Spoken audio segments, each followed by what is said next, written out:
what is electronics device and circuit according to This call is the now being recorded. now first of all diode model। Diode क्या होता है? Diode is nothing but PN junction. ठीक है, इस subject में हमें सिर्फ semiconductor devices हम पढ़ रहे हैं। What is semiconductor? According to electrical properties, material are classified into three groups. One is insulator, second is semiconductor and third is conductor। जिस सब्सटेंस से करंट पास नहीं होता है, करंट फ्लो नहीं होता है, उसे हम बोलेंगे इंसुलेटर। ठीक है, जिस सब्सटेंस से, जिस मटेरियल से करंट पास होता है, ठीक है, बट कुछ रेजिस्टेंस भी उसमें अप्लाई होते हैं, जिस मटेरियल में इलेक्ट्रिकल प्रॉपर्टीज इंसुलेटर की भी रहेंगी और कंडक्टर की भी रहेंगी, ऐसे मटेरियल को हम सेमीकंडक्टर डिवाइसेस बोलेंगे या सेमीकंडक्टर मटेरियल बोलेंगे। नेक्स्ट होता है इंसुलेटर। ठीक है, तो व्हाट इज इंसुलेटर? जिस मटेरियल से करंट फ्लो पास नहीं होता है उसको हम बोलेंगे इंसुलेटर। किसी भी मटेरियल जो बना हुआ है, लिक्विड हो गया, गैस हो गया, या हमारा सॉलिड हो गया, ये बनता है एटम से। ठीक है, अगर एटम्स के आउटर मोस्ट ऑर्बिट में फ्री इलेक्ट्रॉन्स है तो उसे हम बोलेंगे इट इज इलेक्ट्रिकली गुड। ठीक है, जो इलेक्ट्रिकल करंट पास कर सकेगा। ठीक है, जिस मटेरियल के आउटर मोस्ट ऑर्बिट में 4 इलेक्ट्रॉन्स रहेंगे उसे हम बोलेंगे सेमीकंडक्टर। ठीक है, और जिस एटम के आउटर मोस्ट ऑर्बिट में वैलेंस इलेक्ट्रॉन्स नहीं रहेंगे उसे हम बोलेंगे इंसुलेटर। ठीक है, तो इस 3 टाइप से हम यहाँ पे पढ़ेंगे कि इंसुलेटर, उसके बाद कंडक्टर और सेमीकंडक्टर। ईडीसी में जितने भी डिवाइसेस हम पढ़ेंगे it is all about semiconductor device. ठीक है, तो सेमीकंडक्टर के 2 टाइप्स होते हैं। One is intrinsic semiconductor and second is extrinsic semiconductor.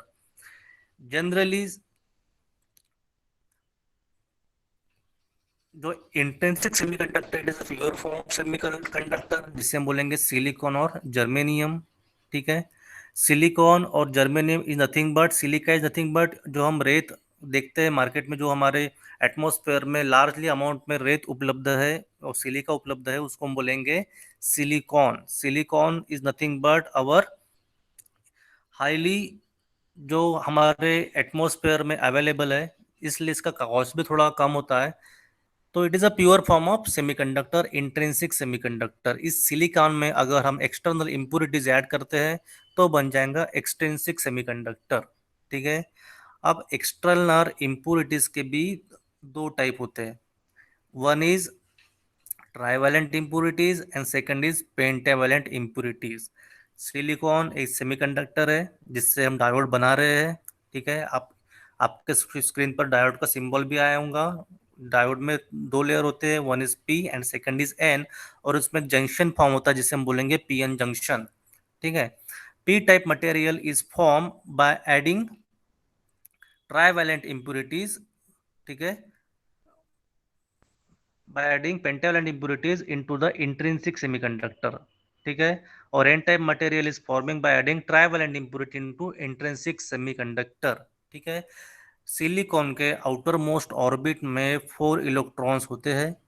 ठीक है, अगर इस 4 इलेक्ट्रॉन्स को हम क्या करेंगे, किसी और मटेरियल्स ऐड करेंगे उस सिलिकॉन में जिसके आउटर मोस्ट ऑर्बिट में पेंटावेलेंट इंप्योरिटीज है, लाइक आर्सेनिक एंड गैलियम।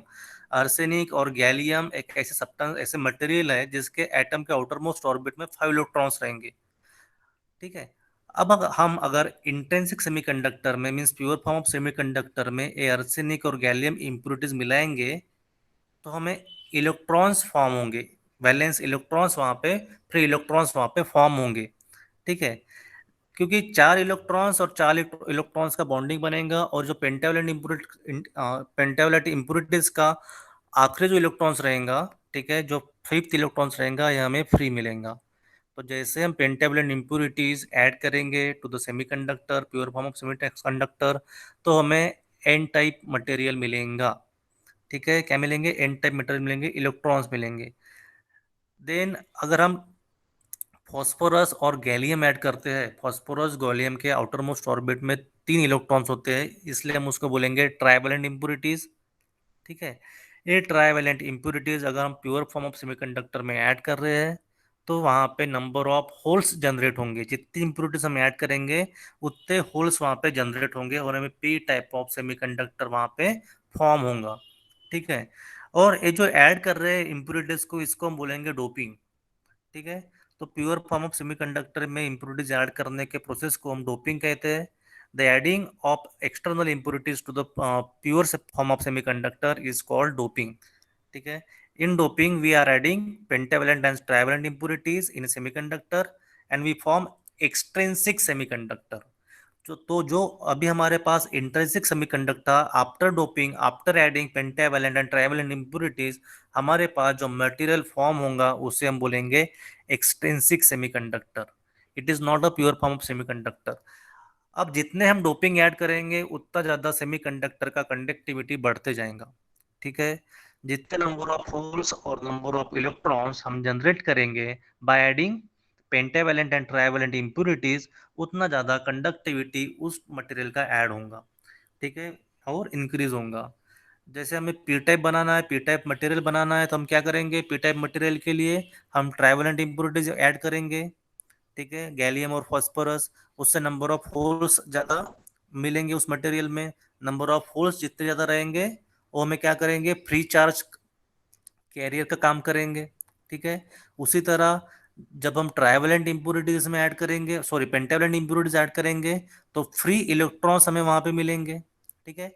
जैसे फ्री इलेक्ट्रॉन्स वहां पे मिले तो free mobile charge means electrons हमें वहां पे मिलेंगे।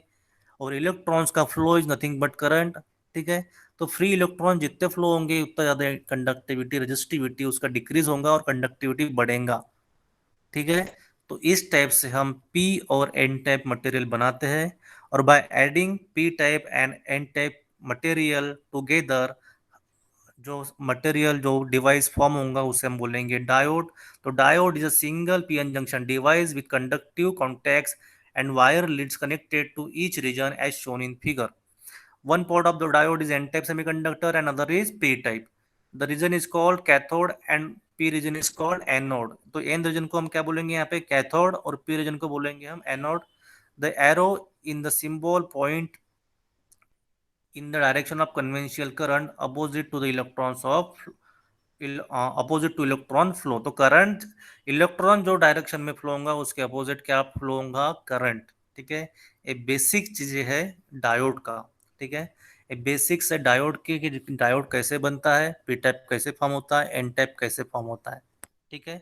हम आगे हम देखेंगे। अब हमारे पास डायोड आ गया है। अब डायोड को पी टाइप अगर पॉजिटिव बैटरी से अप्लाई करते हैं तो हो जाएगा फॉरवर्ड बायस, और कैथोड निगेटिव बैटरी टर्मिनल से जब हम कनेक्टेड करेंगे तो इट इज फॉरवर्ड बायस। ठीक है। So in forward bias P type terminal is connected to positive and N type का terminal is connected to negative. In reverse bias हम क्या करेंगे, इन रिवर्स बायस अगर हमें डायोड को ऑपरेट करना है तो P type terminal is connected to negative end and P type connected to P type N type connected to positive and P type connected to negative terminal of the battery. So ideal diode work कैसा करता है, तो diode ideal simple work as a switch. When diode is forward bias it act like a closed switch. When diode is reverse bias it act like a open switch. The barrier potential, the forward dynamic resistance and the reverse current are neglected. ठीक है। तो forward dynamic resistance क्या होता है, जैसे हमने बोला। ठीक है। अब पी और एन टाइप जैसे हम कनेक्टेड कर दिए तो नंबर ऑफ पी टाइप में क्या रहेंगे, नंबर ऑफ होल्स, और एन टाइप में क्या रहेंगे, नंबर ऑफ इलेक्ट्रॉन्स। ठीक है। तो जितने ज्यादा number of electrons N type पे रहेंगे, जैसे हम ज्वाइन करेंगे, ठीक है, तो एक डिप्लेशन लेयर फॉर्म होगा। ठीक है। जो आपने पढ़ा होगा, ये डिप्लेशन लेयर फॉर्म होने का कारण है कि एन टाइप से कुछ इलेक्ट्रॉन जाएंगे पी साइड में और पी टाइप से कुछ होल्स आएंगे एन साइड, और वहां पे एक बैटरी फॉर्म होगा। दैट इज नेगेटिव 0.7 वोल्ट का बैटरी वहां पे फॉर्म होता है इन सिलिकॉन डायोड। ठीक है। तो in silicon diode between P N junction, जब बहुत सारे इलेक्ट्रॉन्स एन टाइप में रहेंगे और पी टाइप में बहुत सारे होल्स रहेंगे, तो electrons are attracted towards P P side and holes at the P side are attracted towards N type region. ठीक है, तो बाउंड्री पर वो इलेक्ट्रॉन्स और होल्स का कॉम्बिनेशन बन जाएगा। ठीक है, जो एक्ट करेगा लाइक अ बैटरी। सो ये जो बैटरी रहेंगी पीएन जंक्शन की उसको बोलेंगे डिप्लेशन लेयर, और ये होता है, ये जो बैटरी होती है ये होती है -0.7 वोल्ट का। एट दिस टाइम हमने कुछ भी बैटरी डायोड को अप्लाई नहीं किया है। ठीक है, diode as a open switch हमने रखा है, और जब diode as a open switch वहाँ पे रहेगा तो जो बैटरी वहाँ पे रहेंगी वो रहेगा -0.7 वोल्ट का। जैसे हमने बायसिंग वोल्टेज उसको अप्लाई कर रहे हैं। ठीक है, बायसिंग वोल्टेज जैसे ही देंगे, जो आप स्लाइड में देख रहे हो, फॉरवर्ड बायसिंग में पॉजिटिव अगर हमने दिया पी टाइप को और निगेटिव दिया एन साइड को, तो आइडियल डायोड मॉडल आपको दिख रहा है as a close switch operate करेगा। ठीक है, और अगर हम रिवर्स बायस करते हैं, मीन्स पॉजिटिव देते हैं एन टाइप को और निगेटिव देते हैं पी टाइप को, तो it act as a open switch. ये हो गया ideal characteristic score of simple diode. ठीक है, अगर गेट में आपको पूछा कि आइडियल कैरेक्टरिस्टिक्स कैसा होता है, तो फ्रॉम द 0 वोल्ट वहाँ पे करंट एक्सपोनेंशियली इंक्रीज कर रहा है। ठीक है, but it is ideal characteristics curve. ठीक है, ये प्रैक्टिकल कर्व नहीं है, it is ideal curve. Since the barrier potential and forward dynamic resistance R neglected, तो यहाँ पे हमने क्या किया है, बैरियर पोटेंशियल जो मैंने पहले बताया था कि -0.7 वोल्ट का बैरियर रहता है, वो उसने निग्लेक्ट कर दिया है आइडियल डायोड के लिए। ठीक है, उसके बाद उसने क्या निग्लेक्ट किया है, फॉरवर्ड डायनामिक रेजिस्टेंस भी उसने निग्लेक्ट कर दिया है। इसलिए जो आपको कर्व दिख रहा है वो 0 वोल्ट से डायरेक्ट, जैसे हमने फॉरवर्ड थोड़ा भी आ रहा है तो एक्सपोनेंशियली वो इंक्रीज हो रहा है। ठीक है, but it is ideal characteristics क्योंकि उसने निग्लेक्ट कर दिया है बैरियर पोटेंशियल और फॉरवर्ड डायनेमिक रेजिस्टेंस को। ठीक है, तो प्रैक्टिकल डायोड क्या होता है, the practical model adds the barrier potential to the ideal switch model. ठीक है, तो बैरियर पोटेंशियल वहां पे ऐड हो रहा है प्रैक्टिकल डायोड में। When the diode is forward bias, it is equivalent to a closed switch in a series with a small equivalent voltage source equal to the barrier potential 0.7 volt with a positive side toward the anode as indicated figure A। जो हमने भी forward biasing देखा, ठीक है, उसमें क्या हो रहा है, 0.7 वोल्ट का बैरियर दिखा रहा है इन फॉरवर्ड बायस। ठीक है, ये हो गया सिलिकॉन के लिए। लेकिन जर्मेनियम अगर मटेरियल का डायोड है, ठीक है, आपको इतना याद रखना है, जर्मेनियम के लिए ये होता है 0.3 वोल्ट, और सिलिकॉन के लिए बैरियर पोटेंशियल होता है 0.7 वोल्ट का।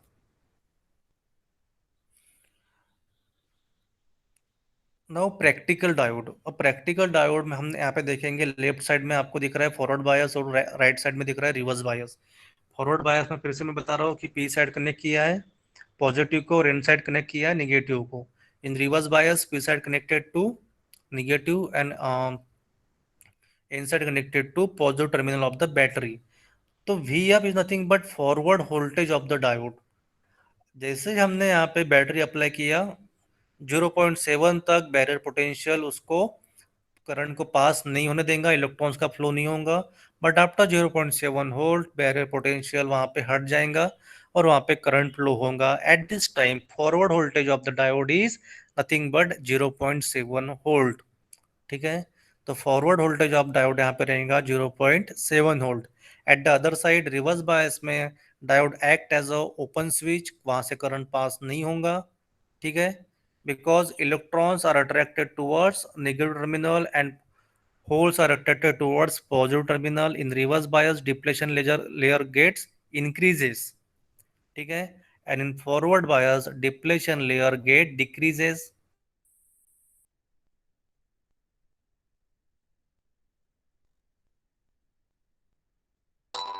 and diode is act like a open switch।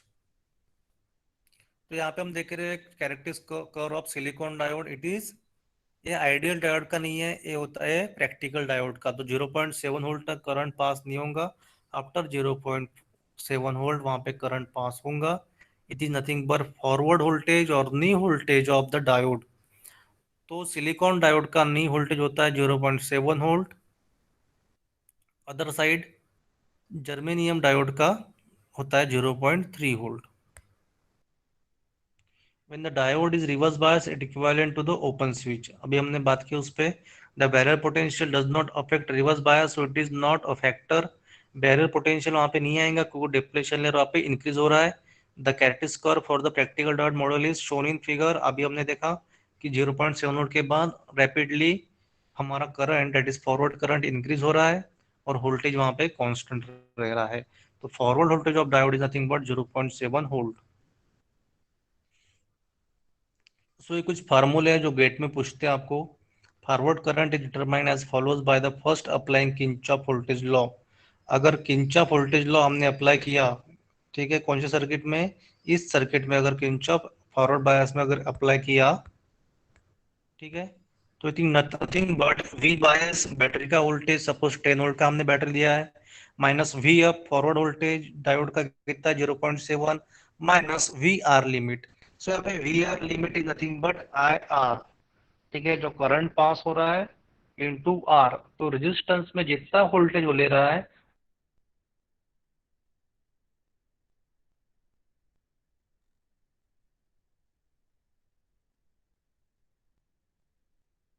Voltage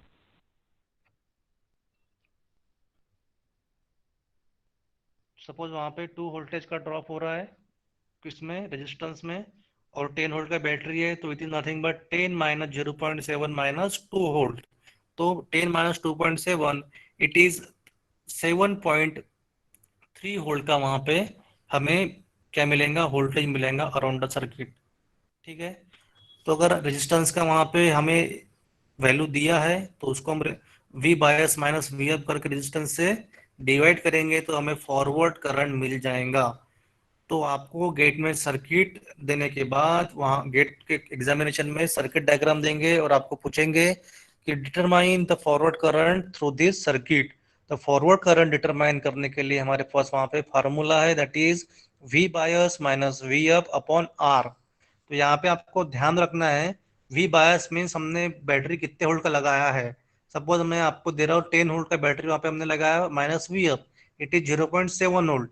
तो 10 - 0.7 volt upon R, suppose 2 kilo ohm का आर है, तो वहां पे हम डिवाइड 10 - 0.7 9.3 डिवाइड बाय आर, तो हमारा वहां पे करंट इन मिली एम्पियर निकल जाएगा। ठीक है, तो मिली एम्पियर में करंट निकलने के बाद वो आपका आंसर वहां पे रहेगा। सपोज जर्मेनियम डायोड है तो वहां पे वी फॉरवर्ड वोल्टेज 0.7 का ना होते हुए वो रहेगा 0.3 का।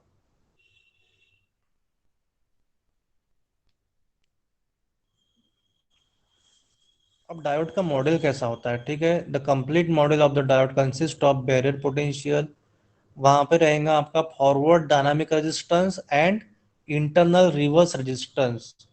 ठीक है, forward dynamic resistance nothing but DC current के लिए फॉरवर्ड डायनामिक रेजिस्टेंस एक्ट यहाँ पे होगा, और एसी करंट के लिए रिवर्स का रेजिस्टेंस वहां पे एक्ट होगा।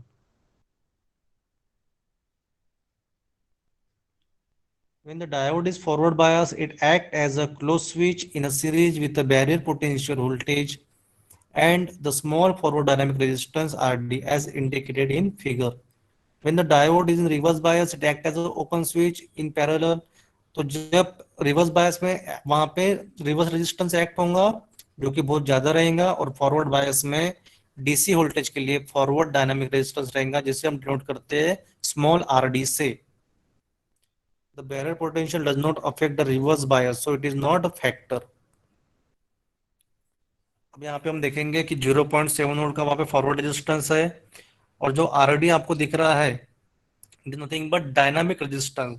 तो फॉरवर्ड बायस में अगर कौन सा रेजिस्टेंस वहां पे एक्ट हो रहा होगा, अगर गेट के एग्जाम में आपको पूछा तो रहेगा डायनामिक रेजिस्टेंस। ठीक है, तो डायोड में डायनामिक रेजिस्टेंस एक्ट होता है when it is in forward bias, and when diode is in reverse बायस वहां पे रिवर्स रेजिस्टेंस एक्ट होगा। तो reverse resistance is much larger than forward resistance. इतना आपको ध्यान में रखना है, reverse resistance of the diode is much larger than the forward resistance. तो यहाँ पे सिंपल कर्व आपको दिखाई दे रहा है। ठीक है, मैंने अभी पढ़ा है कि जब तक 0.7 वोल्ट बैरियर पोटेंशियल जैसे खत्म होगा in forward bias, I forward current in milli ampere increase होगा rapidly with increasing forward voltage. अब हम आएंगे रिवर्स बायस में। आपको दिख रहा होगा रिवर्स बायस में कुछ निग्लिजिबल वोल्टेज वहां पे, निग्लिजिबल करंट वहां पे, लीकेज करंट उसको बोलेंगे, निग्लिजिबल करंट फ्लो हो रहा है। ठीक है, तो लीकेज करंट जो होता है वो रिवर्स बायस में फ्लो होता है। ठीक है, रिवर्स बायस में क्या होगा, लीकेज करंट फ्लो होगा जिसको हम बोलेंगे आई ओ। आई ओ से उसको डिनोट करते हैं। ठीक है, और ये जो रिवर्स करंट होता है it is because of minority carriers. तो माइनॉरिटी कैरियर्स क्या होते हैं, जैसे हमने पी टाइप मटेरियल बनाया, पी टाइप में रहेंगे होल्स और एन टाइप में रहेंगे electrons. So they are majority carriers in P type, holes are majority carriers, and in N type electrons are majority carrier, but there are some minority carriers. What is minority carriers? P type में रहेंगे electrons और N type में रहेंगे holes. अगर P type material में 1000 of electrons रहेंगे तो 10 to 20 वहां पे क्या रहेंगे, इलेक्ट्रॉन जो रहेंगे minority carriers.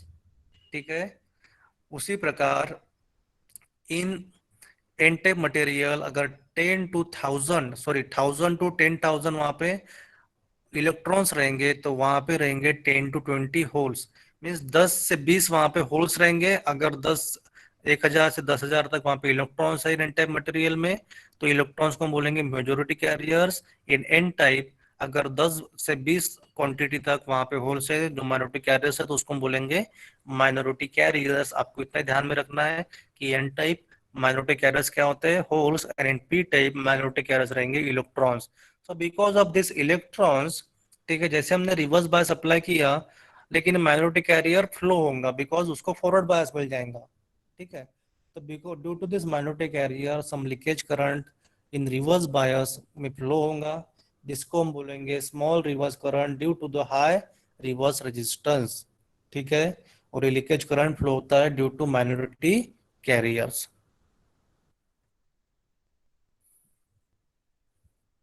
The character score of the complete diode model is shown in figure. Since the barrier potential and the forward dynamic resistance are included, the diode is assumed to have a voltage across it in forward bias.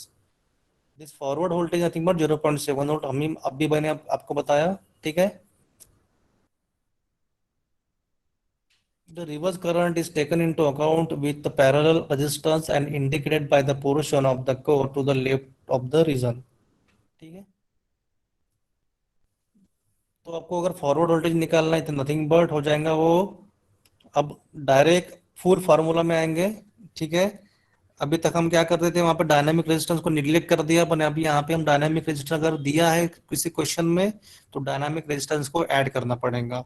So for forward current वहां पे formula हो जाएगा V bias minus 0.7 volt. What is 0.7 volt, क्या है यहाँ पे, V F, forward voltage of silicon diode. ठीक है, V bias nothing but battery voltage और रहेगा 10 वोल्ट का, suppose 10 volt minus 0.7 is nothing but 9.3 upon R limit. Means जो रेजिस्टेंस रहेगा आर एल, ठीक है, load resistance plus R D. Small R D क्या है, अभी हमने बताया, इन फॉरवर्ड बायस डायनामिक रेजिस्टेंस उसमें ऐड होता है जिसको हम बोलेंगे आर डी। तो टोटल वहां पर रेजिस्टेंस हो जाएगा R limit plus R D, means load resistance plus R D. So 9.3 volt को हम क्या करेंगे, इस रेजिस्टेंस से डिवाइड करेंगे तो हमें फॉरवर्ड करंट वहां पे मिल जाएगा। तो आपको अगर फॉरवर्ड रेजिस्टेंस दिया है, डायनामिक रेजिस्टेंस दिया है, तो आपको आर लिमिट के साथ उसको ऐड करना है, अदरवाइज उसको निग्लेक्ट करना है because it is very small.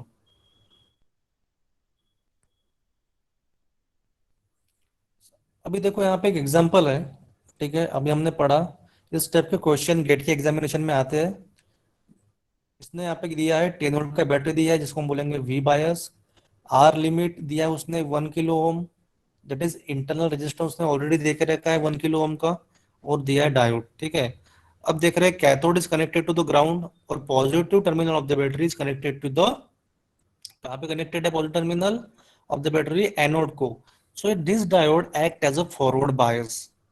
ठीक है, क्योंकि एनोड कैथोड ग्राउंड को कनेक्टेड है, मीन्स को 0 वोल्ट मिल रहा है कैथोड को, और 10 वोल्ट मिल रहा है एनोड को।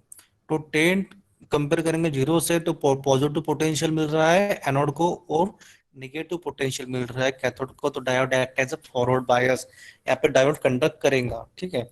अब उसमें पूछा determine the forward voltage and forward current for the diode in figure for each of the diode modules, ठीक है। Also find the voltage across the limiting resistance in each case assuming R D equal to 10 ohm, ठीक है। तो मैंने आपको अभी बताया, अगर डायनामिक रेजिस्टेंस उसने दिया है, if there is noted that dynamic resistance in the example, so you should calculate with R limit. So total resistance यहाँ पे क्या होगा, R limit plus 10 ohm R D, R limit plus R D, R limit दिया है 1 kilo ohm plus R D दिया है 10 kilo ohm, ठीक है। तो यहाँ पे आपको सिंपल फार्मूला लगाना है, जो मैंने अभी आपको फार्मूला बताया। ये जो आप फार्मूला देख रहे हो नीचे में, I forward current is equal to V bias minus 0.7 volt R limit plus R D, ठीक है। हम इस सर्किट डायग्राम पे आएंगे, वी बायस दिया है 10 वोल्ट का, बायसिंग वोल्टेज दिया है 10 वोल्ट की बैटरी वहां पे दिया है, आर लिमिट है 1 किलो ओम का, ठीक है।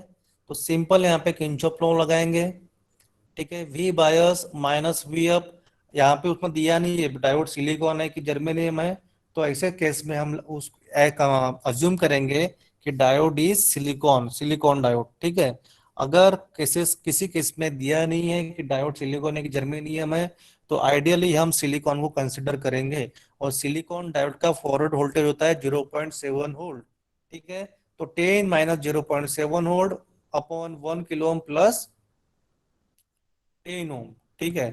तो ये आपका आ गया यहाँ पे formula, ideal model, practical model. Practical model में देखेंगे V F is equal to 0.7 volt, forward current nothing but V bias minus V F upon R limit, so 10 volt minus 0.7 volt upon 1 kilo.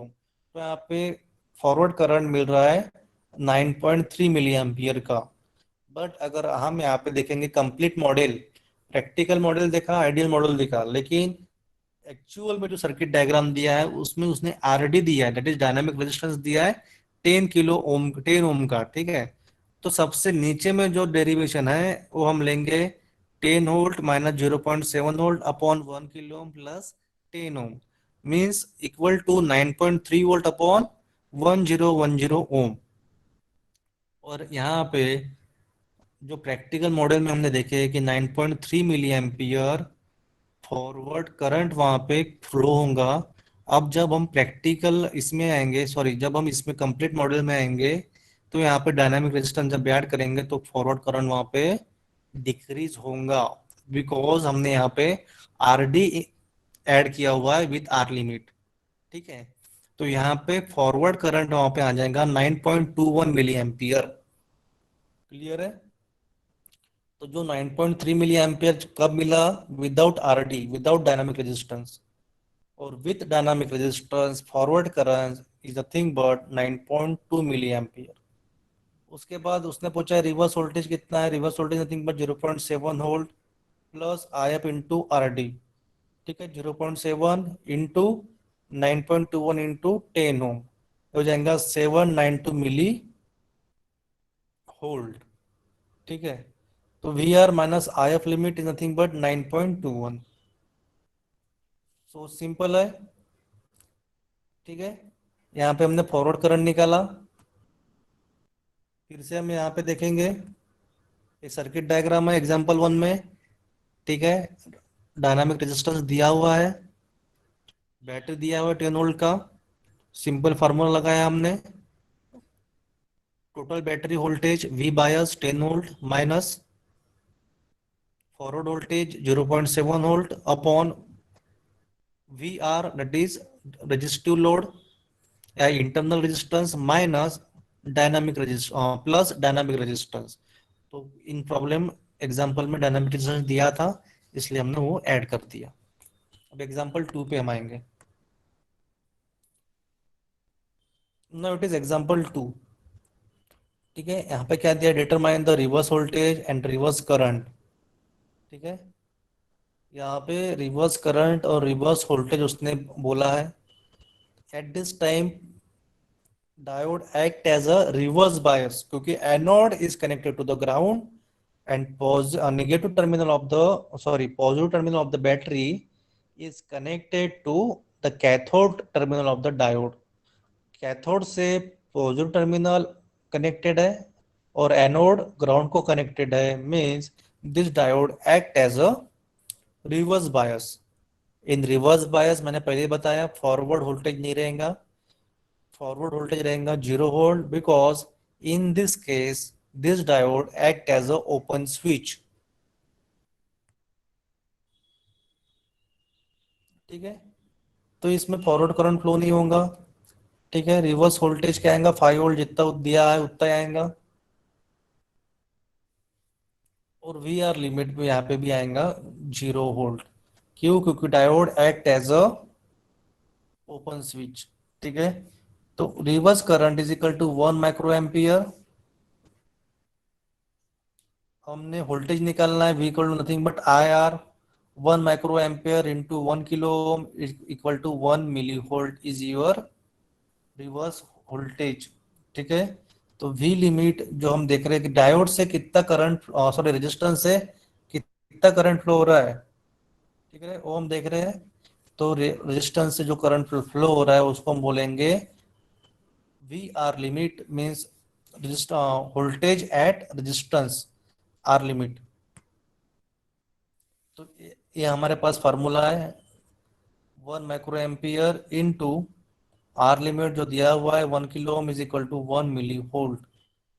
तो reverse voltage equal to V bias minus V R limit is equal to 4999 volt. तो complete voltage हमें मिल रहा है at the resistance because the diode act as a open switch।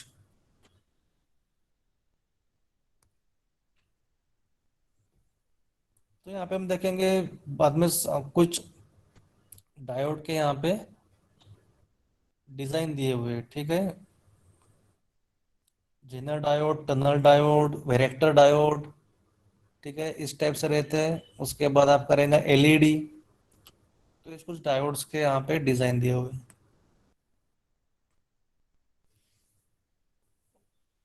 So there are two types of resistance, DC और static resistance in diode, then AC और dynamic resistance। तो diode में दो टाइप के रेजिस्टेंस होते हैं, static resistance and dynamic resistance. As the operating point of the diode moves from one region to another region, the resistance of the diode will also change due to the non-linear shape of the characteristics curve। For DC current static resistance वहां पे आएगा, for AC current dynamic resistance वहां पे आएगा eight diode. तो ये निकालते कैसे? ठीक है, ये सिंपल है। आपको अगर डायनामिक रेजिस्टेंस निकालना है, ठीक है, तो 0.7 वोल्ट के बाद यहाँ पे क्या हो रहा है, कर्व हमारा इंक्रीज हो रहा है। ठीक है, तो 0.7 वोल्ट तक हम एक पॉइंट लेंगे at X axis and Y axis. वहां पे हम देखेंगे वीडी डायनामिक वोल्टेज कितना हम लिए दिया है और डायनामिक करंट कितना दिया है, and V upon I nothing but R. ठीक है, इस टाइप से हमारे पास स्टैटिक रेजिस्टेंस निकल जाएगा फॉर डीसी करंट। ठीक है, सपोज वीडी है 0.7 वोल्ट, तो 0.7 वोल्ट अपॉन वहां पे अगर 0.2 मिली एम्पियर रहेगा तो हमारा डायनामिक रेजिस्टेंस 0.7 अपॉन 0.3, ये 3.5 मिली एम्पियर का हम वहां पे बोल सकते हैं कि हमारे पास, सॉरी 3.5 ओम का रेजिस्टेंस हमारे पास वहां पे है।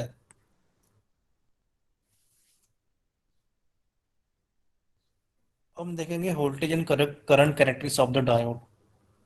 मैंने पहले बताया कि इन बैरियर पोटेंशियल 0.7 वोल्ट का और सिलिकॉन में आपका 0.7 वोल्ट करंट exponentially increase होगा। if voltage is further increased then current will increases according to, but diode voltage will increase slightly। ठीक है, डायोड वोल्टेज भी इंक्रीज होगा बिकॉज ऑफ डायनामिक रेजिस्टेंस। तो जो स्लोप देख रहे हैं, स्लोप स्ट्रेट लाइन ना होते हुए थोड़ा कर्व वहां पे है। ठीक है,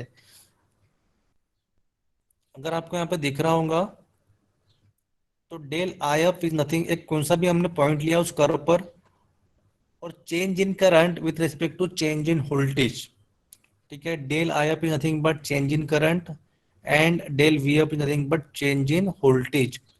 So V upon I means del V up upon del I up अगर हम देखेंगे तो पहले डायनामिक रेजिस्टेंस ज्यादा रहेगा, 0.7 वोल्ट तक डायनामिक रेजिस्टेंस ज्यादा रहेगा। And after 0.7 volt del V F क्या हो रहा है, कम रहेगा, लेकिन डेल आई अप इंक्रीज हो रहा है। Means del I up is nothing but change in current ज्यादा है, ठीक है, after 0.7 volt with respect to change in voltage. तो dynamic resistance decreases as you move up the curve. जैसे जैसे आप कोर के ऊपर ऊपर जाते जाओगे, ऊपर ऊपर पॉइंट लेते जाओगे, वैसे वैसे डायनामिक रेजिस्टेंस डिक्रीज होते जाएगा। ये आपको ध्यान में रखना है। वो डायनामिक रेजिस्टेंस मेजर कैसे करते हैं, नथिंग बट कैसे मेजर करेंगे, दो पॉइंट लेंगे, ठीक है, ऑन द कर्व। वो वहां पे हम मेजर करेंगे करंट, डेल वो करंट हो जाएगा डेल आई एफ, ठीक है। और एक्स एक्सिस पे दो पॉइंट लेंगे, ठीक है, वर्टिकली एंड हॉरिजेंटली। हॉरिजेंटली मिलेगा वोल्टेज, वर्टिकली मिलेगा current. Del IF upon del VF is nothing but dynamic resistance of the diode, and dynamic resistance get decreases at the curve get move up।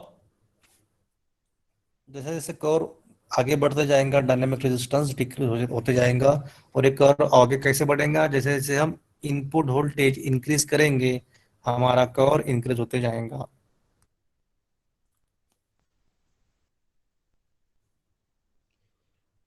The diode forward voltage VF increased to the right along the horizontal axis, and the forward current IF increases upward along the vertical axis। Vertical axis में current flow हो रहा है, increase हो रहा है, और horizontal में voltage increase हो रहा है। The current is very little, 0.7 volt तक करंट बहुत कम इंक्रीज हो रहा है, और वहां पे वोल्टेज ज्यादा इंक्रीज हो रहा है। But after this point the forward voltage remains at approximately 0.7 volt, but forward current that is I up increases rapidly. ठीक है, फॉरवर्ड करंट इंक्रीज होगा। ठीक है, सिंपल है, वही वही चीज इसने 10 बार बताया है। There are slightly increase in V F above 0.7 volt as the current increases due to mainly to the voltage drop across the dynamic resistance। Normal operation for forward bias diode is above the knee of the curve। The IF scale is typically in milliampere।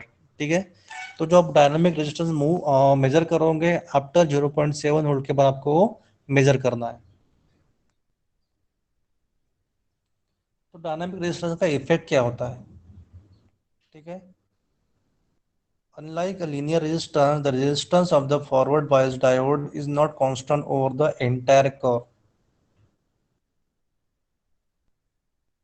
because the resistance changes as you move along the VI curve। It is called dynamic or AC resistance। ठीक है, तो it is a ratio between change in voltage, forward voltage, to the change in forward current of the diode।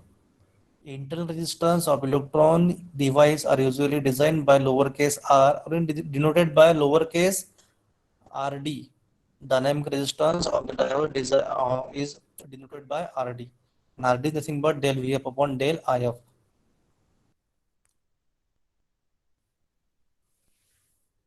When the reverse bias voltage is applied across the diode, there is only an extremely small reverse current IR through the PN junction।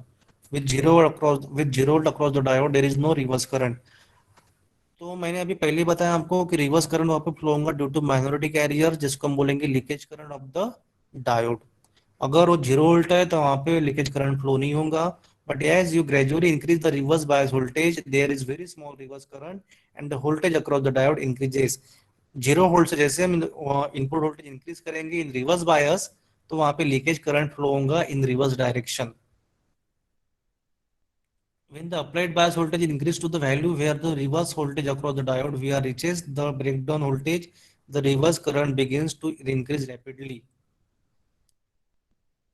If reverse voltage increase further, the current continues to increase very rapidly, but the voltage across the diode increase very little above VBR। ठीक है, breakdown with expansion is not normal mode of operation for most PN junction। So what is breakdown? हमें यहाँ पे पढ़ना है कि breakdown क्या होता है, ठीक है। अब हमने क्या कर दिया, रिवर्स वोल्टेज को धीरे धीरे बढ़ा रहे हैं, 10 वोल्ट, 20 वोल्ट, 30 वोल्ट, 40 वोल्ट और 50 वोल्ट। ठीक है। अब जैसे जैसे हमें रिवर्स वोल्टेज बढ़ा रहे हैं, तो जो हमने मैंने पहले बताया माइनॉरिटी कैरियर्स के कारण लीकेज करंट फ्लो होगा। अब जैसे जैसे magnitude of this battery, input battery का इंक्रीज करूंगा, वैसे वैसे ये जो मैग्नेटिक कैरियर है इनका एक्सेलरेट करेंगे, ये फास्ट मूव होंगे through the diode. Fast move होने के कारण उसमें एक्सेलरेशन आएगा, एक्सेलरेशन के कारण वहां पे हीट जनरेट होगा। ठीक है। अब मैग्नेटिक कैरियर जो भी रहेंगे, electrons and hole, suppose electrons magnetic carrier है, तो वो क्या कर रहे हैं, एक एटम से दूसरे एटम पर क्या हो रहे हैं, कोलाइड्स हो रहे हैं। ठीक है, कोलैप्स हो रहे हैं, और उसके थ्रू वो पाथ जन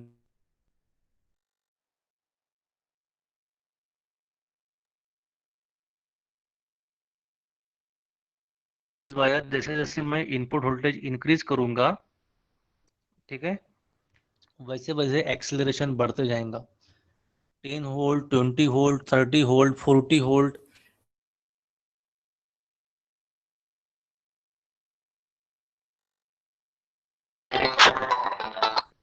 रिवर्स बायस वोल्टेज जैसे जैसे इंक्रीज किया इन रिवर्स डायरेक्शन, वहां पे मैग्नेटिक कैरियर एक्सेलेट करेंगे। वो एक एटम से दूसरे एटम पे फास्ट जंप करेंगे, जंप करने के कारण वो हीट जनरेट करेंगे। जैसे जैसे हीट जनरेट होंगी, वैसे वैसे जैसे जैसे मैं इनपुट वोल्टेज बढ़ाऊंगा, एक्सेलरेशन, उनका मूवमेंट फास्ट होगा, उस जिसके कारण हीट बढ़ेंगी। और हीट बढ़ने के कारण covalent bond between the atoms collides होंगे, कोलैप्स होंगे या टूट जाएंगे। ठीक है। ए कोवेलेंट बॉन्ड टूटने के कारण मुझे मोर नंबर ऑफ इलेक्ट्रॉन्स और होल पेयर जनरेट होंगे, जिसके कारण और करंट बढ़ेगा। करंट और बढ़ने के कारण और एक्सेलरेट करेंगे और हीट जनरेट होंगी। और एक टाइम आएगा जिसको मैं बोलूंगा breakdown voltage. At this times हमारा डायोड बर्न हो जाएगा, ब्रेकडाउन हो जाएगा। ठीक है। एट दिस टाइम डायोड क्या होगा, बर्न हो जाएगा, और it act as a close switch. जैसे क्लोज स्विच वहां पे एक्ट हो गया, रैपिडली रिवर्स करंट वहां पे डायोड का इंक्रीज होगा। आप जैसे आप यहाँ पे देख रहे हो इन स्लाइड, एक नी वोल्टेज आएगा रिवर्स ब्रेकडाउन में, जिसको हम बोलेंगे रिवर्स ब्रेकडाउन वोल्टेज। ये क्यों आया, क्योंकि हमने क्या किया, धीरे धीरे बायसिंग वोल्टेज को इंक्रीज किया, रिवर्स बायसिंग को 10 वोल्ट, 20 वोल्ट, 40 वोल्ट, 50 वोल्ट तक उसको लेके गए। ठीक है। नॉर्मली 50 वोल्ट के अप्रोक्सीमेट हमारा नॉर्मल डायोड ब्रेकडाउन हो जाता है। ठीक है। तो जैसे जैसे हम वोल्टेज इंक्रीज करते गए, वैसे वैसे फ्री इलेक्ट्रॉन्स जो माइनॉरिटी कैरियर्स थे वो एक्सीलरेट करते गए। एक्सीलरेट करने के कारण उसमें क्या होगा, फास्ट एक्सीलरेट करने के कारण इन डायोड वहां पे हीट जनरेट हुआ, heat in PN junction. Heat generate होने के कारण क्या हुआ, वहां पे मोर हमें इलेक्ट्रॉन्स और होल्स पेयर मिले। मोर और इलेक्ट्रॉन्स होल पेयर मिलने के कारण मोर करंट इंक्रीज हुआ। जैसे करंट इंक्रीज हुआ और हीट जनरेट हुआ, और हमारे पास कोवेलेंट बॉन्ड टूटते गए, और एक टाइम आया कि करंट और ये हीट प्रोपोर्शनली इंक्रीज होते गए वन बाय वन, और एक टाइम आया जहां पर हमारा डायोड ब्रेकडाउन हो जाएगा। इस डायोड जहां जिस वोल्टेज पर डायोड ब्रेकडाउन होगा उसको हम बोलेंगे रिवर्स ब्रेकडाउन वोल्टेज। यहाँ पे आपको दिख रहा होगा VBR is nothing but breakdown voltage of the diode. There is very little reverse current, usually microampere to nanoampere, until the reverse voltage across the diode which is approximately the breakdown voltage. तो जब तक breakdown नहीं हो रहा है, एक small current, leakage current micro ampere में वहां से फ्लो हो रहा है। लेकिन जैसे ब्रेकडाउन होगा, the reverse voltage remains at approximately VBR, but IR reverse current increase very rapidly. अब वोल्टेज वहां पे क्या हुआ, डिक्रीज हो गया, कांस्टेंट रहेगा, लेकिन करंट, रिवर्स करंट बढ़ेगा। अभी तक ब्रेकडाउन होने तक वोल्टेज बढ़ रहा था, करंट कांस्टेंट था। After breakdown current rapidly increase हुआ और वोल्टेज वहां पे कांस्टेंट हो गया। The breakdown voltage for a typical silicon diode can vary, but minimum value of 50 volt is not unusual. तो मैंने पहले आपको बताया कि अप्रोक्सीमेट 50 के आसपास हमारा जनरली सिलिकॉन डायोड ब्रेकडाउन हो जाता है। ठीक है। तो ये हो गया फॉरवर्ड बायस और reverse bias characteristics of the simple diode.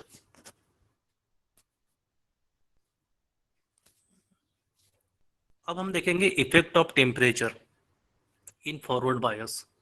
ठीक है, क्या होता है, अगर हमने एक रूम टेम्परेचर में डायोड को वर्क करा रहे हैं तो 0.7 वोल्ट के बाद वहाँ पे करंट इंक्रीज होगा।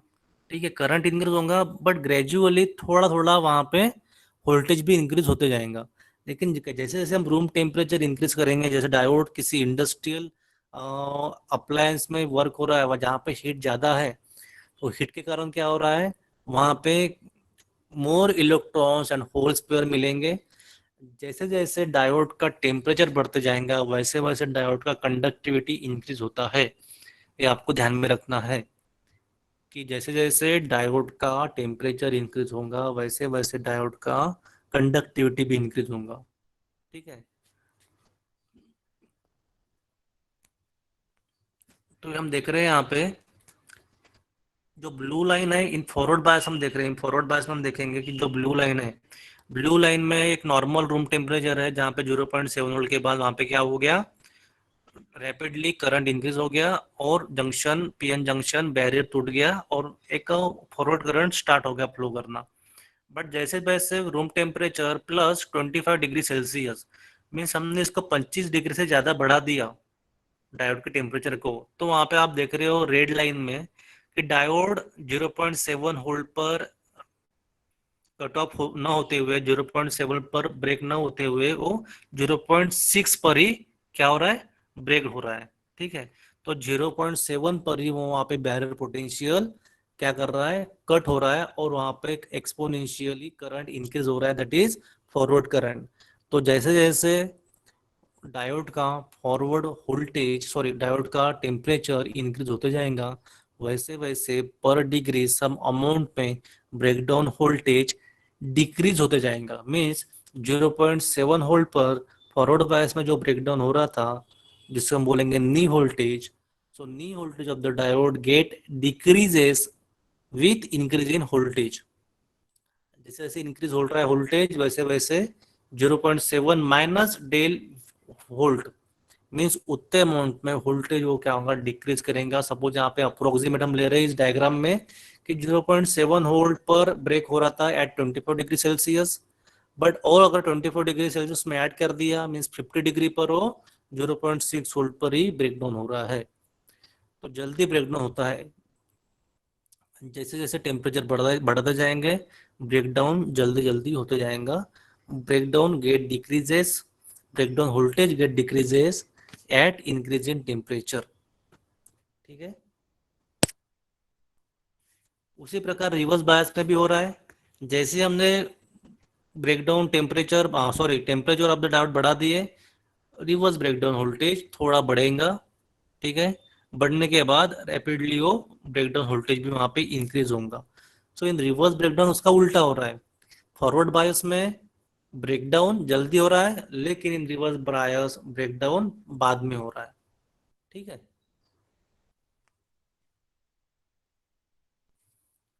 अब नेक्स्ट हम देखेंगे जो आपके सिलेबस में नहीं है कि टेस्टिंग ऑफ डायोड, डायोड को टेस्ट कैसे करते हैं।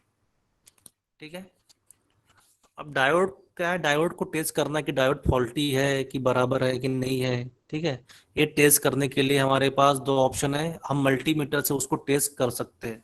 By using multimeter we can use as a fast and simple way to check diode. A good diode will show an extremely high resistance, ideally open with reverse bias, a very low resistance with forward bias. A defective open diode will show an extremely high resistance or open for both forward and reverse. A defective shorted or resistive diode will show zero or low resistance for both forward and reverse bias. ठीक है, तो आप यहाँ पे देख रहे हैं। ठीक है, सिंपल है, एक मल्टीमीटर हमने लिया। ठीक है, एनोड पॉजिटिव जो रेड वायर रहता है मल्टीमीटर का, सबसे पहले रेड वायर हमने कनेक्ट किया टू द पी टाइप और ब्लैक वायर हमने कनेक्ट किया टू द एन टाइप। ठीक है, उसके बाद अगर डायो हमने वहां पर रेजिस्टेंस पे लिखे गए वोल्टेज को, मल्टीमीटर का जो नॉब्स होता है उस पे हमने ओम पे लेने के जाना है, जो यहाँ पे ओम लिखा होता है, ओम के मेजर करता है रेजिस्टेंस। ठीक है, जैसे हमने एनोड को पॉजिटिव टर्मिनल को कनेक्ट किया मीन्स रेड वायर से कनेक्ट किया और कैथोड को कॉमन ग्राउंड से कनेक्ट किया, ब्लैक वायर से कनेक्ट किया, तो यहाँ पे फॉरवर्ड बायस हो जाएगा। फॉरवर्ड बायस में डायोड को निग्लिजिबल रेजिस्टेंस दिखाना चाहिए, 0 और 0.1 ओम रेजिस्टेंस वहां पे दिखाना चाहिए। एट रिवर्स बायसिंग, जैसे हमने कैथोड उसको चेंज कर दिया, कैथोड को रेड वायर और ब्लैक वायर एनोड को लगा दिया, तो उसने हाई रेजिस्टेंस दिखाना चाहिए। आपको मालूम होगा कि फॉरवर्ड बायस में रेजिस्टेंस लो होता है और इन रिवर्स बायस डायोड का रेजिस्टेंस हाई होता है। तो आपने यहाँ पे क्या करना है, एक मल्टीमीटर लेना है, मल्टीमीटर का नॉब रेजिस्टेंस पे लेके जाना है, उसके बाद रेड वायर कनेक्ट करना है to the cathode sorry anode, and black wire connect करना है टू द कैथोड। ये हो गया forward bias. At this time multimeter में रेजिस्टेंस दिखाना चाहिए और बहुत निग्लिजिबल दिखाना चाहिए, ठीक है। अपोजिट उसके बाद हमने करेंगे, रेड वायर कैथोड को लगाएंगे और ब्लैक वायर एनोड को रखाएंगे। यहाँ पे रिवर्स बायस हो गया। अब इस रिवर्स बायस में जो डायोड रहेगा वो वहां पे हाई रेजिस्टेंस में दिखाना चाहिए एट रेजिस्टेंस नॉब। आप ये जो डायग्राम देख रहे हो, इस डायग्राम में, ठीक है, होल्ड पर लेके गए हैं, नॉब किस पर है, होल्ड पर। तो जनरली 0.7 होल्ड दिखा रहा है इन forward bias, and in reverse बायस वो 2.60 होल्ड दिखा रहा है, ठीक है। तो जो आप डायग्राम में देख रहे हो जनरली ऐसा ही होता है, 0.7 वोल्ट दिखाता है इन फॉरवर्ड बायस में, लेकिन उसके लिए हमें बैटरी अप्लाई वहां पे करना पड़ेगा। कहाँ पर, अगर 2.6 वोल्ट का बैटरी लगाया है हमने, ठीक है, तो 2.6 वोल्ट दिखाएगा at reverse bias. At forward bias वो 0.7 वोल्ट दिखाएगा। आप कितना भी वोल्टेज इंक्रीज करो, एट फॉरवर्ड बायस वो 0.7 वोल्ट दिखाएगा। एट रिवर्स बायस, ठीक है, आपने जितना बैटरी उसको लिखाया है, सपोज यहाँ पे उसने दिखाया है कि 2.60 वोल्ट का बैटरी लगाया है, तो रिवर्स बायस में उतना ही बैटरी वो शो करेगा, ठीक है। तो आप जो डायग्राम देख रहे हो उसमें जो नॉब लेके गया है वो होल्ट पे लेके गया है, मीन्स वहाँ पे वोल्टेज मेजर कर रहा है। लेकिन जनरली हम क्या कहाँ लेके जाएंगे उसको, रेजिस्टेंस पे लेके जाएंगे। अब रेजिस्टेंस में लेने जाने के बाद फॉरवर्ड बायस में लो रेजिस्टेंस दिखाएगा, 0 और 0.1 ओम रेजिस्टेंस दिखाएगा, एंड इन रिवर्स बायस बहुत ज्यादा रेजिस्टेंस दिखाएगा, 25 किलो ओम और 20 किलो ओम। तो तब हमें समझना है कि डायोड हमारा फॉल्टी नहीं है। अगर बहुत अगर वो 0 वोल्ट और 0 रेजिस्टेंस दोनों साइड दिखा रहा है तो हमारा डायोड फॉल्टी है, और बहुत ज्यादा रेजिस्टेंस दिखा रहा है फॉरवर्ड बायस में और रिवर्स बायस में तो भी हमारा डायोड वहां पे फॉल्टी है। हमारा डायोड कब वर्किंग में है, अच्छा कब हमें पता चलेगा कि डायोड ये आइडियल है या अच्छा कंडीशन में है, तब जब जाके फॉरवर्ड बायस में लो रेजिस्टेंस दिखाएगा और रिवर्स बायस में हाई रेजिस्टेंस दिखाएगा ऑफ मल्टीमीटर, तब जाके हमें समझना है कि हमारा डायोड अच्छा है, ठीक है। ये देखो, अब डायोड अगर डिफेक्टिव है, ठीक है, तो बहुत ज़्यादा रेजिस्टेंस वोल्टेज दिखा रहा है, इन फॉरवर्ड बायस में भी रेजिस्टेंस ज़्यादा दिखा रहा है, ठीक है। अगर डायोड डिफेक्टिव है तो वहाँ पे देखो रेजिस्टेंस भी 0 वोल्ट दिखा रहा है, तो 0 वोल्ट दिखाएगा या बहुत ज़्यादा वोल्टेज दिखाएगा, इस टाइप में आपको समझ जाना है कि हमारा जो डायोड है वो लीकेज है और फॉल्टी है। तो डायोड का फर्स्ट यूज है रेक्टिफायर, ठीक है। तो हम पढ़ेंगे व्हाट इज रेक्टिफायर। रेक्टिफायर क्या करता है, एसी को डीसी में कन्वर्ट करता है। Inexpensive rectifier with diode to convert the input AC into DC an uncontrolled manner. Large capacitor used as a filter to achieve ripple free DC, ठीक है। तो अगर हम रेक्टिफायर करे का जिक्र करेंगे तो डायोड रेक्टिफायर के तीन टाइप होते हैं, half wave, full wave and bridge rectifier. ये रेक्टिफायर इसलिए यूज होते हैं क्योंकि वो क्या करते हैं, प्योर एसी को इम्प्योर डीसी में कन्वर्ट करेंगे। उसके बाद हम उसको फिल्टर लगाएंगे, ठीक है। फिल्टर लगाने के बाद वो क्या करता है, इम्प्योर डीसी को प्योर डीसी में कन्वर्ट करता है, ठीक है।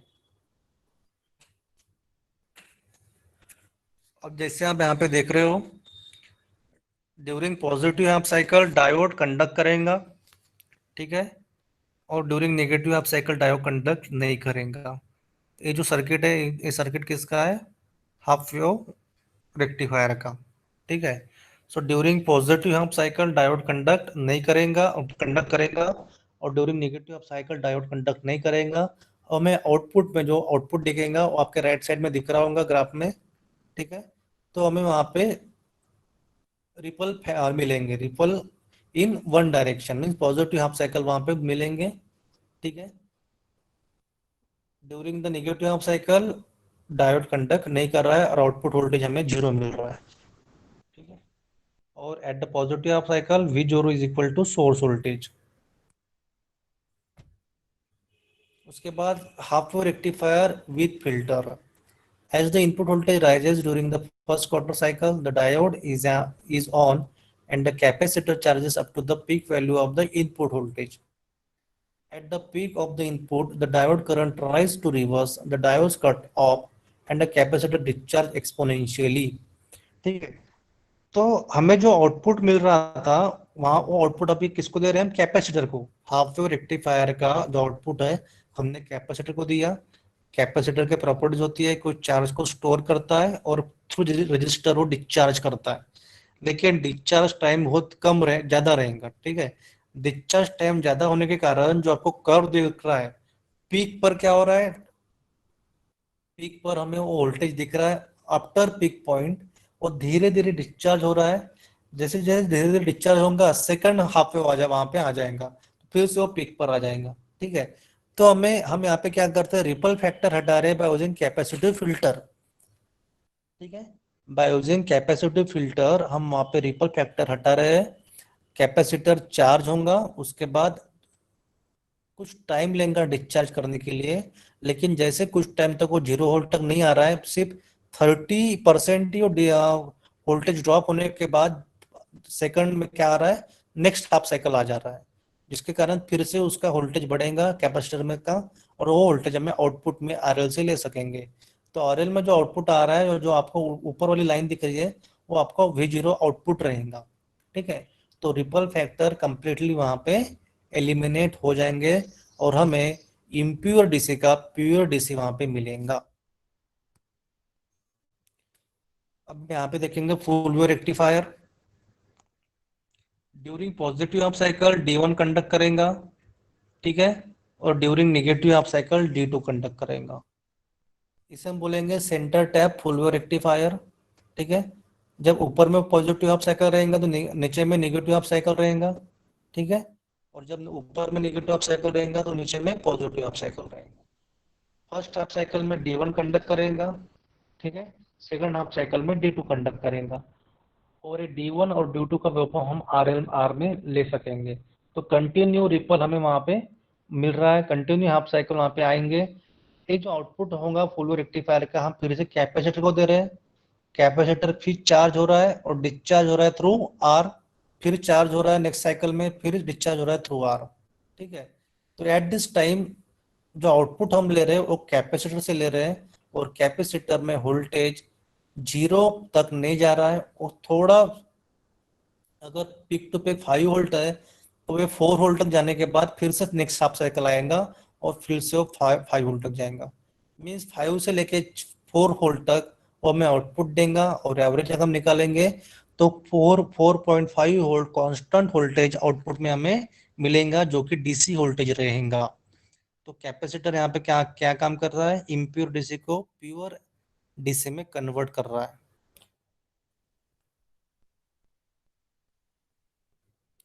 Fulvo rectifiers cut capacitor discharge time in half and require half and a filter capacitance to achieve a given ripple voltage.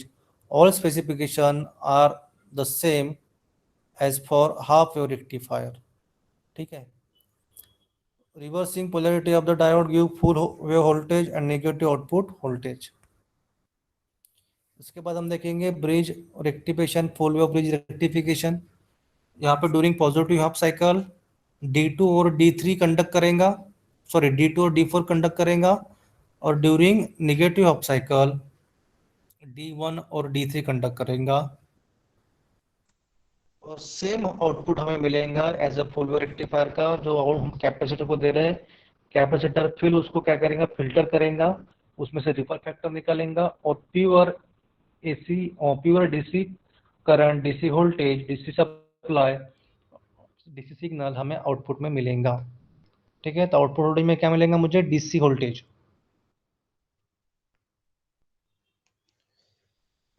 So at last हम यहाँ पे क्या करेंगे, half wave full wave bridge rectifier को क्या करेंगे, कंपेयर करेंगे। ठीक है, ये भी गेट के एग्जामिनेशन में पूछते हैं कि number of diode in half wave full wave bridge rectifier में। जैसे हमें मालूम है हाफ वेव रेक्टिफायर में हमने एक ही डायोड यूज किया, फुल वेव में दो डायोड यूज किए, और ब्रिज रेक्टिफायर में चार डायोड यूज किए। ठीक है, पीक वोल्टेज क्या होता है, VDC means average DC voltage जो रहेगा in half wave rectifier is Vm/pi, in full wave rectifier it is 2 Vm by pi, and in bridge rectifier it is 2 Vm by pi. Next, peak inverse voltage PIV, peak to peak inverse voltage लेंगे, in half wave rectifier it is Vm, in full wave rectifier it is 2 Vm। ये 2 Vm कैसे आया, क्योंकि हमने वहां पे centre tap transformer use किया इसलिए वहां पे 2 Vm आया। इन ब्रिज रेक्टिफायर हम सेंटर टैप ट्रांसफार्मर यूज नहीं करते हैं, इसलिए PIV पीक इनवर्स वोल्टेज वहां पे Vm रहेगा। रिपल फैक्टर जो रहेंगे वो रहेंगे हाफ वेव रेक्टिफायर में 1.21। ठीक है, फुल वेव रेक्टिफायर में कम होगा, वो रहेंगे 0.48, एंड ब्रिज रेक्टिफायर में भी वो रहेगा 0.48। Rectifier efficiency of half wave rectifier is 40.6%, क्योंकि वो हाफ साइकिल में कंडक्ट नहीं कर रहा है। ठीक है, तो हमें कंप्लीटली हाफ साइकिल में वहां पे सिग्नल नहीं मिल रहे, तो हमारा हाफ पावर लॉस वहां पे हो जा रहा है, इसलिए हाफ वेव रेक्टिफायर में 40.6% ही वो इफिशियंसी देगा। But in full wave and bridge rectifier it is 81.2%।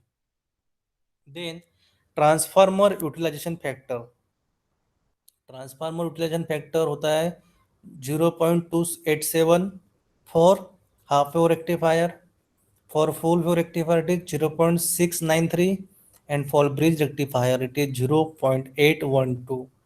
Means transformer primary winding का हम कितना यूज कर रहे हैं एट सेकेंडरी वाइंडिंग, इस रेशो पर ट्रांसफार्मर यूटिलाइजेशन फैक्टर डिपेंड होता है, and it is 0.278 for half wave, 0.693 for full wave, and 0.812 for bridge rectifier। In form factor होता है हाफ वेव रेक्टिफायर में 1.57, फुल वेव में 1.21, एंड ब्रिज रेक्टिफायर में 1.21।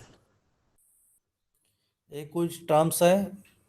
Cut in threshold voltage, तो cut in voltage कुछ नहीं होता है, जब वोल्टेज हमारा कंडक्ट करेगा, जब फॉरवर्ड वोल्टेज डायोड के अंडर फॉरवर्ड बायस कंडीशन में आएगा, जो कि सिलिकॉन के लिए 0.7 वोल्ट होता है, उसे हम कहेंगे cut in threshold voltage of that rectifier. Next है रेक्टिफायर का efficiency, it is nothing but output DC upon input AC, output DC power upon input AC power, ये होता है रेक्टिफायर का एफिशिएंसी, जो हाफ वेव में 40 पॉइंट होता है और फुल वेव में 80.1 होता है। रिपल फैक्टर क्या होता है, the ratio of RMS value of AC component to the DC component. Mean जो आप रिपल देख रहे हो, रिपल का एवरेज वैल्यू निकालता है, आरएमएस वैल्यू निकालते हैं वो, और उसे हम बोलेंगे ripple factor of that signal. उसका भी फॉर्मूला है RMS value of the AC component upon DC component. Then होता है peak inverse voltage, it is defined as the maximum reverse voltage that the diode can be withstand without destroying a junction। Means अभी हमने बताया कि reverse bias में 50 volt तक diode breakdown नहीं होता है। ठीक है, तो जब तक डायोड ब्रेकडाउन नहीं होगा रिवर्स वोल्टेज में, उस डायोड का जो मैक्सिमम ब्रेकडाउन पॉइंट रहेगा उसे हम बोलेंगे पीक इनवर्स वैल्यू। नेक्स्ट है transformer utilization factor, TUF, it is a ratio of power delivered to the load, DC power delivered to the load to the AC rating of the transformer। ठीक है, DC power delivered to the load to the AC rating of transformer secondary, means primary to secondary का जो भी हमारे पास output है वो ratio है, उसे हम बोलेंगे transformer utilization factor, it is PDC upon PAC। तो थैंक यू, आई होप आपको आज डायोड का बेसिक्स, डायोड की applications, VI characteristics, effect of temperature on diode, and rectifier and filters थोड़ा समझ में आया होगा, थोड़ा बहुत समझ में आया होगा, जो कि आगे चल के आपको गेट की एग्जामिनेशन में काम में आएगा।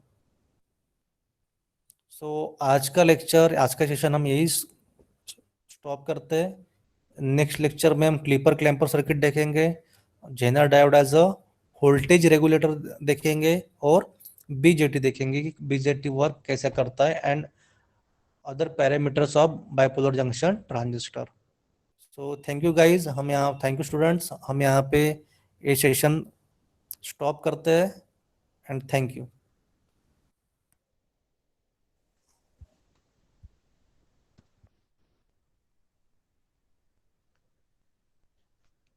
हेलो।